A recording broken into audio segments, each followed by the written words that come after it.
Saudações! Sejam bem-vindos a mais um bate-papo comigo, Cabo Edson.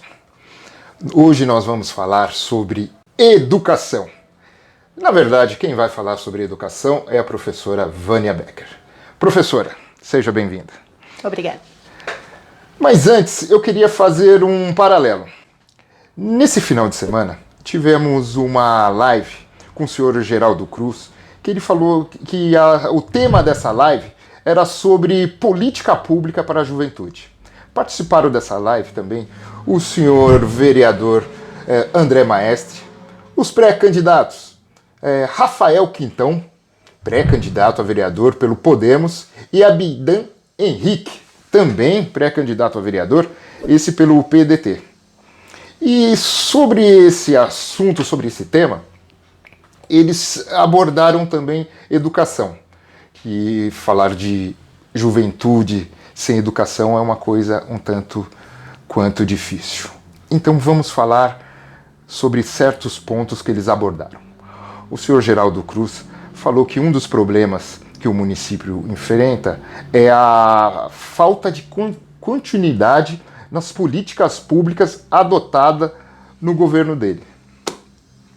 Pois bem, mas será que o problema, será ele que foi prefeito, ele que elegeu seu sucessor, ele que foi deputado, não conseguiu perpetuar as suas políticas de educação?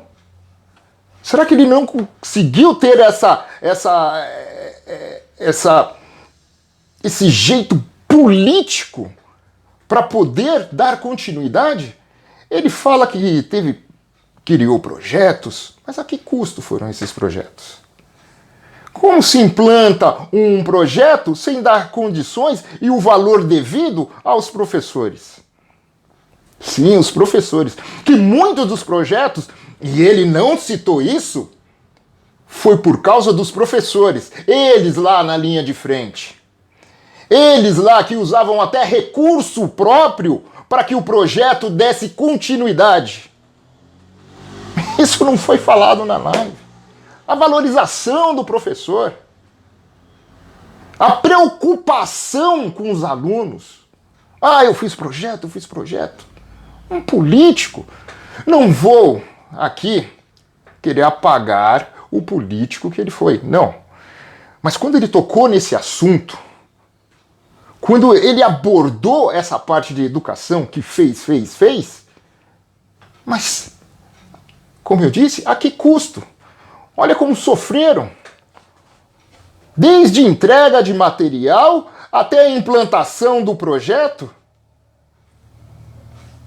Os professores muitas vezes ficavam porque dá sorte para poder ensinar, porque educação, ser um educador, isso é uma vocação.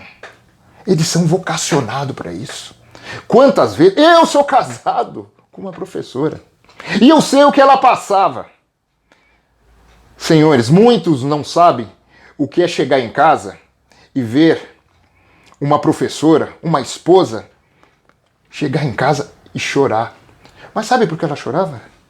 Porque ela não conseguia dar continuidade num projeto quase impossível de se manter sozinho dentro da sala de aula. Fala de planejamento, fala de gestão. Que gestão é essa? Os professores que já são massacrados pelo excesso de alunos na sala de aula. E ainda vem esses projetos que diz, nossa, maravilhoso esses projetos, eu implantei. Com sacrifício desses professores, desses educadores. Esse sim deve ser valorizado. Esse sim devem ser exaltado em qualquer governo. Como eu disse, ele falou, não conseguiu dar continuidade aos projetos. Então o senhor é deficiente como político. Como eu disse, foi prefeito, reeleito, elegeu o seu sucessor, tudo bem, saiu de partido, isso daí por conveniência, não vou entrar em viés políticos e ideológicos. Essa não é a questão do programa hoje. Mas quando se fala em educação, gente, vamos descer do palanque E vamos tratar a educação. Vamos dar atenção para ela. A devida atenção para ela. Uma coisa me chamou muito a atenção. Um dos participantes, eu acho que foi o Abdan Henrique, ele falou que no município do Imbu, a evasão escolar é baixíssima.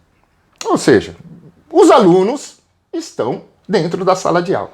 E ele complementou.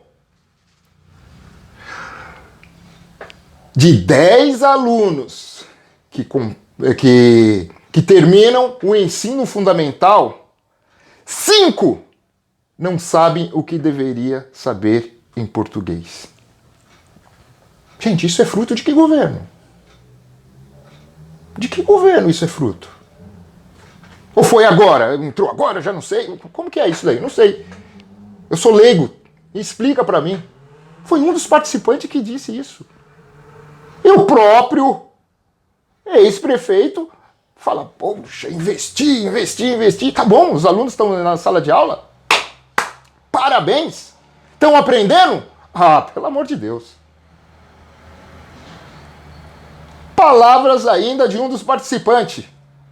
Desses 10, 8 não sabem o que deveriam saber em matemática. Gente, eu só quero aqui mostrar que a vez desses gestores, desses governantes, chegou ao fim. Precisamos de coisas novas. Eu simplesmente estou debatendo aqui ideias. Foi o que está na live deles. Está na live deles. Não estou criando, não. São investimentos para a educação que não se concretiza. Não estou vendo isso. É simples. Qualquer um está aí para todo mundo ver. Quantas vezes a gente anda na rua, antes dessa pandemia, que não vamos depositar toda a deficiência que a educação está passando na pandemia, que o problema vem bem antes, muito antes. Porque chegavam, abordavam a gente e falavam, não tem vaga nas creches, não tem vaga na escola. Gente, toda a estrutura está sucateada.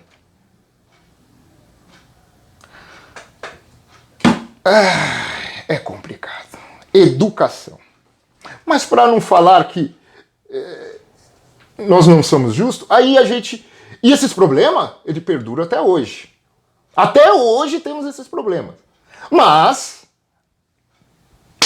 vamos dar um tchan para a educação.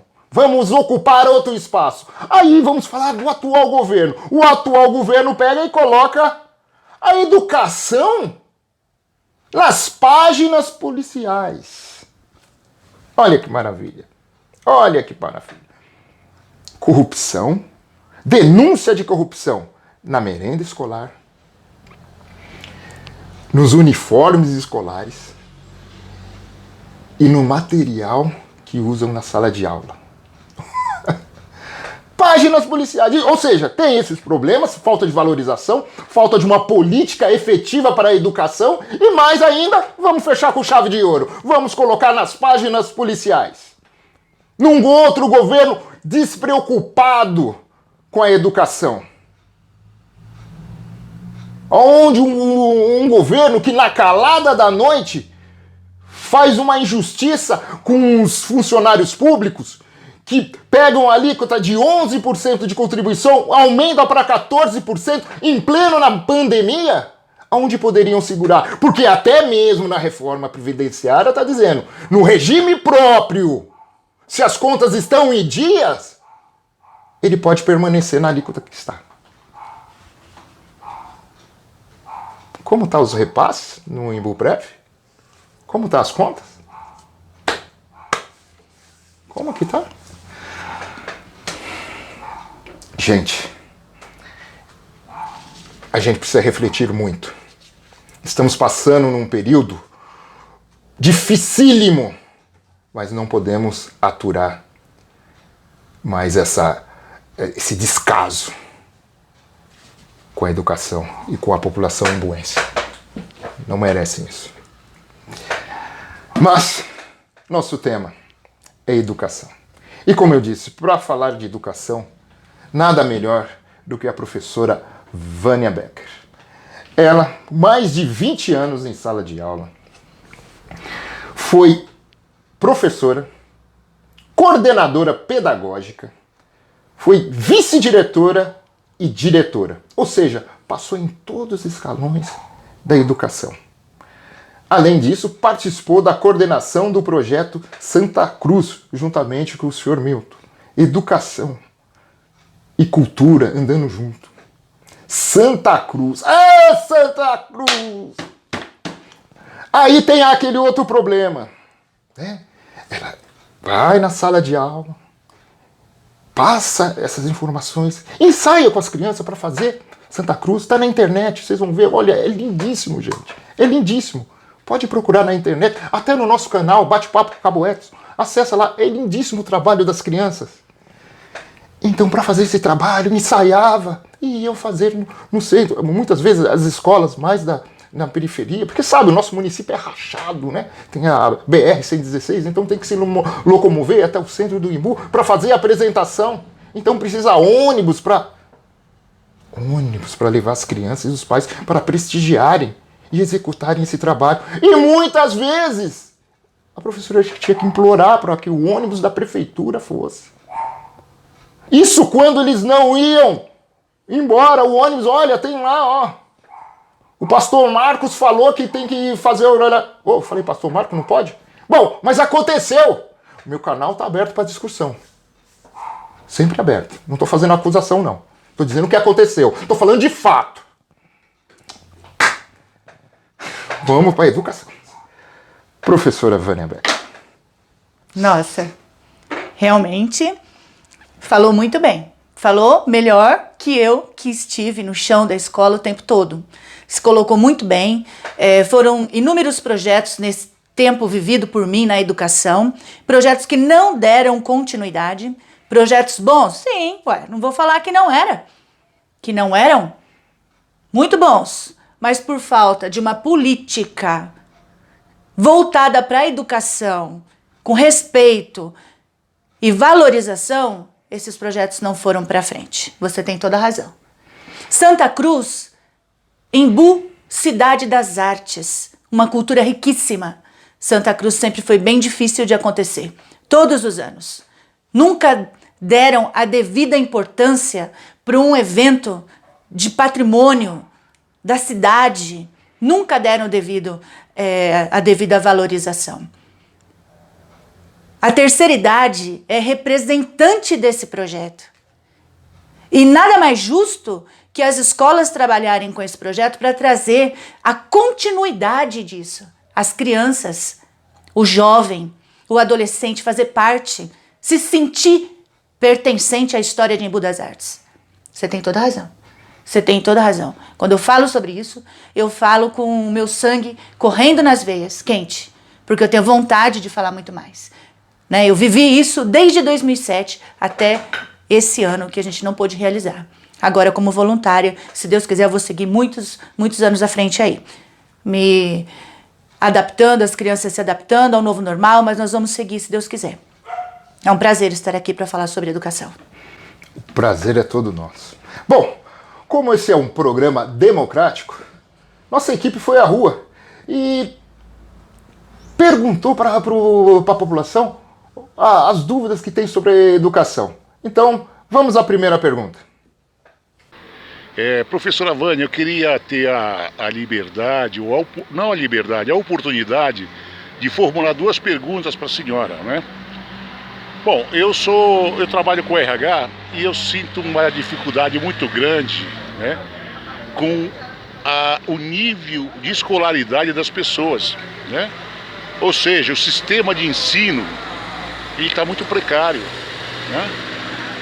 Como que um aluno de aprovado, sabe, se ele não sabe o que ele foi fazer na escola, ele tem que ter uma prova, sabe?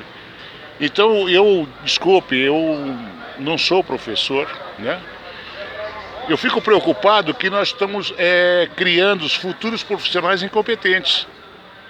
Como é que você, com o sistema de ensino que nós temos, como é que o cara não pode entrar numa faculdade? Porque não tem condições. E, pelo que eu percebi, nos últimos 30 anos, nós sofremos um processo de emborrecimento muito grande, né? E o que a senhora, o seu ponto de vista, não estamos falando de política, estamos falando sobre ensino. O que precisa para melhorar. E outra coisa também, nós temos professores mal preparados também, né? Mas por que mal preparados? Porque eles perderam todo o valor que tinha, né? A profissão mais grata era o professor, era que devia ser melhor remunerado, né? Mas o nível hoje dos nossos professores estão largados, estão desmotivados, e o que precisa para melhorar, acho que precisa de respeito. E eu vi uma frase também que eu acho muito oportuna, que eu achei fantástica. Antes de você criticar seu professor, veja o filho que você está dando, né, para a escola, para o professor. Ou seja, transferir a responsabilidade de o que é educação, o que é escola. Educação se aprende no colo do pai e da mãe, né? A escola te dá o direcionamento. E nós estamos misturados, não sabemos se somos educados, se nós temos cultura, tá bom? É um pouco grande, mas era tudo que eu queria falar. Muito obrigado, se eu tiver a resposta. Fica com Deus, um abraço. Bom, senhor Fernando, refletindo aqui sobre a questão que o senhor coloca, quanto ao jovem, a formação do jovem, do adolescente, profissionalmente, né? Como o senhor trabalha com RH, o senhor recebe aí as pessoas para avaliar, o jovem para avaliar, para o seu primeiro emprego, de repente, né? As lives são muito legais quando elas falam em oportunidade para o jovem e o adolescente. Eu volto a dizer que a educação é a base de tudo. E o Brasil, ele não é modelo a nível de educação. Não é modelo. O investimento em educação ainda é muito ruim, precisa melhorar demais. Segundo a avaliação do ranking da pesquisa do Programa Internacional de Avaliação do Estudante, o Brasil ele fica em 63º lugar entre 70 nações.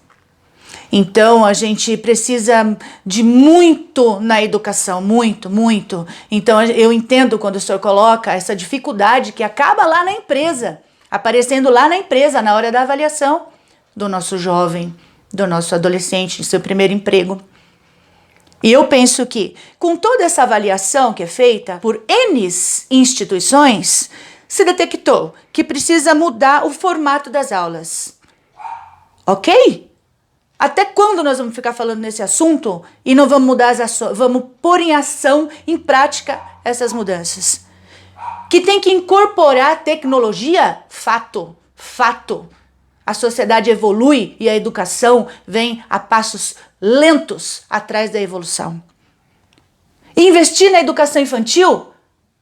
Sabemos disso. Nós temos que começar lá e formar desde a educação infantil bons estudantes, bons cidadãos,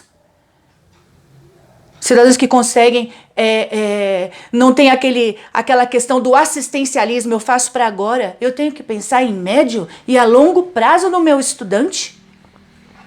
Eu tenho que ter carinho com a educação, um olhar com a educação diferenciado. Afinal de contas, o investimento é na sociedade, é em um país, uma sociedade melhor educada, melhor formada, mais igualitária.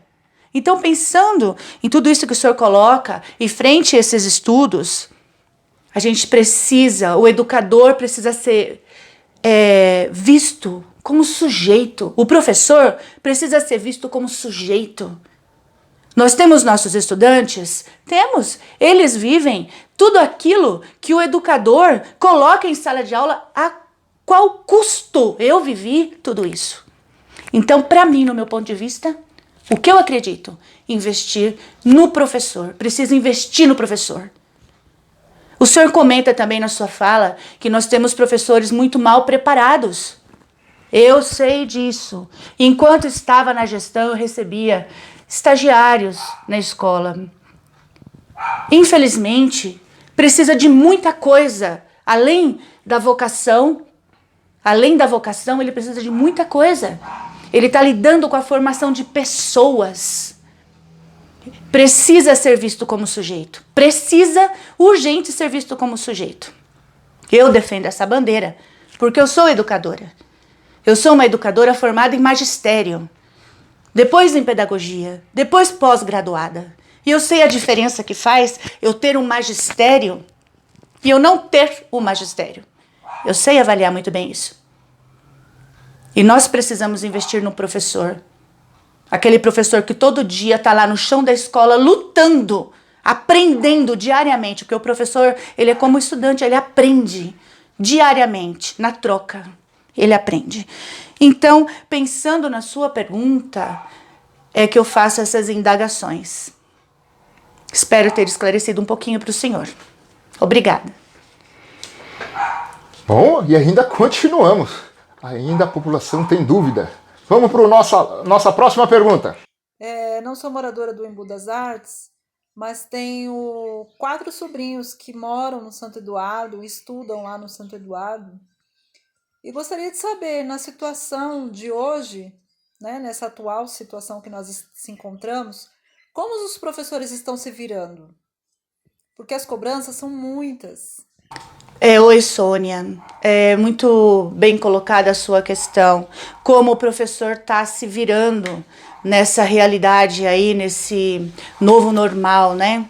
Eu tenho muitas amigas e amigos professores que estão na luta diária, né? E tentando se adaptar. E eu percebo que a maioria dos professores estão passando por um estresse terrível. Um estresse, ele além de professor, ele também tem sua família, tem seus filhos. Ele está trabalhando em casa com seu próprio material, com seu próprio equipamento, com a sua internet. Ninguém esperava isso que está acontecendo, ninguém. Mas se as escolas fossem melhor estruturadas, principalmente em Embu das Artes, com tecnologia, esses professores poderiam estar realizando o seu trabalho lá no chão da escola. Poderia sim. Organizaria o trabalho desses professores, facilitaria para eles, porque eles estão trabalhando muito mais horas do que eles têm direito em trabalhar em sala de aula, né? O seu período de trabalho, 8 horas de trabalho, não sei como os professores, vários professores têm carga horárias diferentes, uns 6 horas, outros dobram. E esse professor, ele está lutando para acompanhar o que está acontecendo. Os professores, a gente precisa valorizar esse professor lá no chão da escola. Muitos professores têm dificuldades também em acessar as tecnologias, porque ele não foi preparado para isso. Embora a sociedade esteja à frente disso. Hoje nós somos tecnológicos, mas a educação ainda não é tecnológica. Então o professor está lutando diariamente para responder ao seu chamado, para dar as suas aulas online. Ele está se recriando constantemente e estão de parabéns na sua luta. Não basta, né, ser professor somente, ser uma pessoa. Tem que ter o dom, tem que ter realmente amor pela profissão. E eu também amo essa profissão, nunca vou deixar de ser uma professora, uma educadora. Obrigada, Sônia. A nossa próxima pergunta vem... Olha, o Sargento Ruas na rua perguntando para a população. Vamos ver.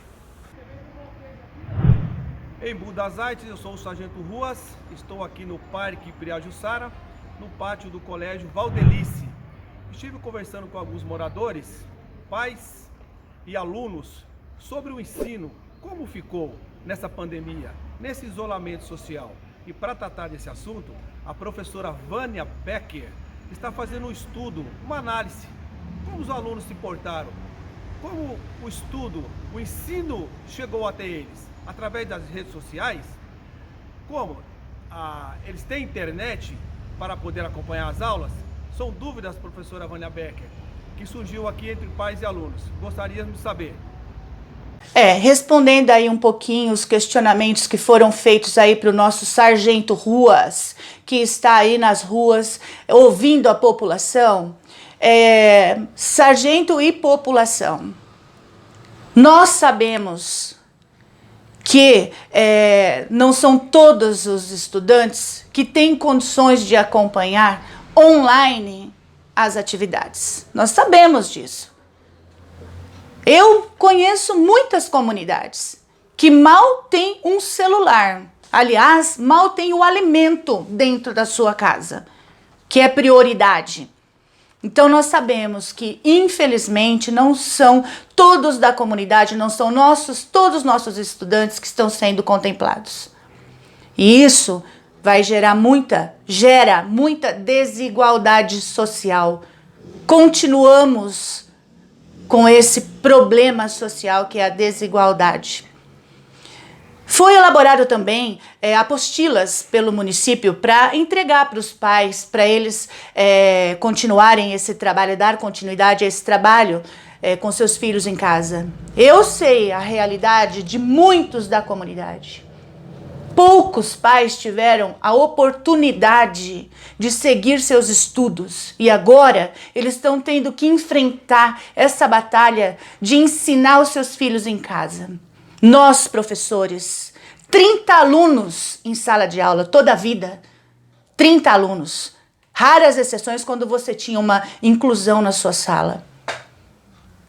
Mesmo assim, o número sempre foi foi surreal, vamos dizer assim. Agora, esse pai, e a gente tem dificuldade, o professor tem dificuldade para ensinar o estudante, aquele que tem maior dificuldade na aprendizagem. Ele precisa do professor. Tá claro, notório, que o professor é uma peça muito importante. A primeira instituição das nossas crianças é a família. A segunda é a escola. Uma complementa a outra. Por isso sempre lutei para a gente ter um laço com as famílias, porque isso facilita muito o trabalho na escola. Então, é claro e notório que essa questão da desigualdade com a pandemia só será reforçada. Infelizmente. Eu ainda vou falar mais um pouquinho sobre como esses estudantes, como as escolas estão para receber esses estudantes se retornarem às aulas. Se antes da pandemia já existiam inúmeras dificuldades nas escolas, como, por exemplo, acessibilidade para as crianças, para as nossas crianças que dizem que fazem a inclusão, mas nem o direito de ir e vir ele está garantido, porque muitas escolas não têm a acessibilidade para esses estudantes que precisam. Limpeza, que nós temos um protocolo da saúde para seguir, de higiene. Limpeza sempre foi uma dor de cabeça nas unidades escolares. Nunca tivemos funcionários suficientes, ou pelo menos funcionários adequados para cuidar da limpeza. Eu mesma já limpei escola. Não tem problema para mim. Se não tinha, eu tinha que receber a comunidade, eu ia limpar sim, qual o problema? Mas agora, nesse momento, a comunidade, os pais têm que ficar atentos a essa questão. Porque tudo isso que nós estamos passando, o protocolo é higiene. Higiene. Temos que cuidar disso. Número de estudantes nas salas de aula. Revezamento. Temos que dar oportunidade para aquele estudante vulnerável, aqueles estudantes com necessidades especiais, aqueles estudantes que precisam, temos que dar prioridade para essas crianças com maior vulnerabilidade. Tem que ser pensado nisso. Eu até elenquei várias sugestões, porque não adianta só fazer crítica, a gente também tem que ter sugestões. A escola tem que ter um canal de comunicação com as famílias. Afinal de contas, quantos dias eles estão fora da unidade escolar, passando por um momento super difícil, de tanta tristeza. Tem que ter um canal para ouvir essas famílias, para entender como está acontecendo esse processo. Para receber esses estudantes Tem que ter tudo montado e organizado, tem que ter um plano para agora, para hoje, para amanhã e para o futuro, porque nós não sabemos. Enquanto não tiver a vacina, nós não sabemos. Nesse retorno, nós temos que pensar em cuidar da saúde mental dos nossos estudantes, dos professores, dos funcionários, das famílias. A gente tem que garantir, a educação precisa se mobilizar nesse momento difícil para todos nós. Cuidar, como eu já disse, dos protocolos sanitários, não esquecer disso, seguir ao pé da linha tudo que for orientado, ressignificar os afetos que moldam e constroem as aprendizagens. É isso. Educação sempre foi um desafio e continua sendo um desafio. A gente pode pensar que esse ano foi um ano perdido. Não foi um ano perdido, não foi. Foi um ano de muito aprendizado socioemocional. Né? A criatividade de todo mundo foi colocada à prova, inclusive dos nossos estudantes, a colaboração, a resiliência, o pensamento crítico, tudo isso foi desenvolvido nesses tempos de pandemia. Né? E essas questões de socioemocionais estão na Base Nacional Comum Curricular, BNCC. Esse ano, infelizmente, com toda essa situação, em tudo isso nós temos o aprendizado. Pode não ter sido aquele tradicional, mas é um ano de muito aprendizado. Seres humanos reaprendendo a viver. Penso também que reforço escolar será importantíssimo, necessário.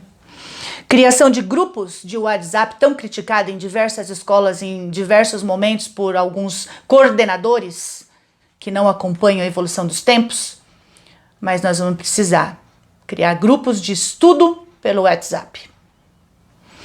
E o calendário escolar de 2020, que no meu ponto de vista, ele vai ser estendido até 2021. Necessários. Essas são algumas sugestões para o retorno das aulas. Embora eu acredite que temos que ter muito cuidado com esse retorno.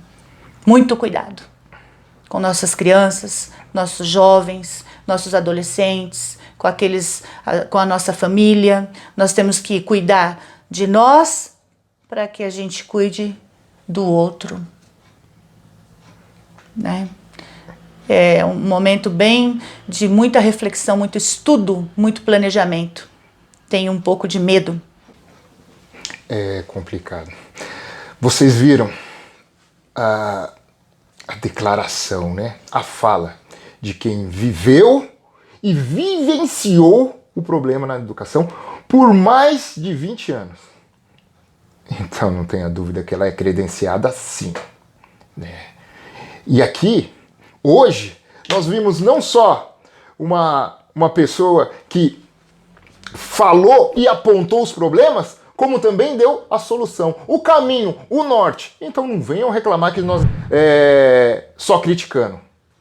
Está sendo feito diferente. Além de apontar, estamos dando a solução.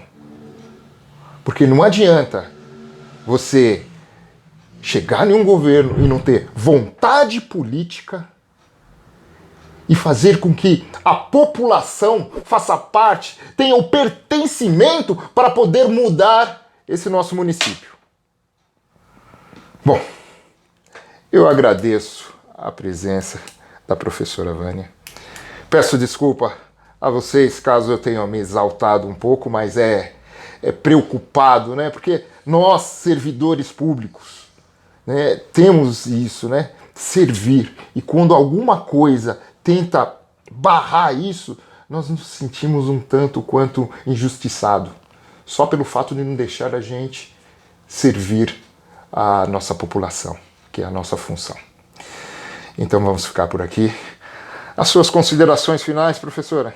Eu quero lembrar aqui que eu também gostaria de ter dito que todo o material construído para chegar na mão do estudante, ele precisa também da opinião dos professores, da participação dos professores que estão ali na sala de aula, que fizeram seu planejamento anual, semestral, semanal. Então precisa da participação dos professores para não descontextualizar mais ainda as aprendizagens. Só lembrando. E eu quero agradecer, é muito bom sempre falar sobre educação, é o que eu realmente conheço, sei dizer, sei falar. O chão da escola foi muito importante na minha vida, sou a pessoa que sou devido a toda a minha experiência com pessoas diariamente, com crianças principalmente. E sempre que eu puder colaborar com a minha classe, com a classe dos professores, educadores de Embu das Artes, pode ter certeza que eu vou lutar. Eu vou lutar por isso. É o que eu acredito. Eu acho que ele é o sujeito para mudar e melhorar a qualidade da educação. O investimento é em educação enquanto sujeito, o professor. Muito bom. Olha, eu tento me segurar, mas não consigo. Então vamos lá. Aí tem certos governos, o atual, você específico do senhor Ney Santos, aí vamos entregar os materiais e uniformes atrasados, vamos entregar, tá? Como vamos fazer essa entrega? Ó, professor, ó, diretor, nós vamos fazer a entrega aí e você prepara uma festa, sabe? A custa dos professores fazer uma festa para entregar materiais que tem denúncia de corrupção e ainda por cima atrasado. Dorme com esse barulho. Me ajuda aí, governo Ney Santos. Sabe como você me ajuda? Saindo daí. Pronto, simples. Simples assim. Eu sou o Cabo Edson. Mais uma vez, obrigado. E até o nosso próximo encontro.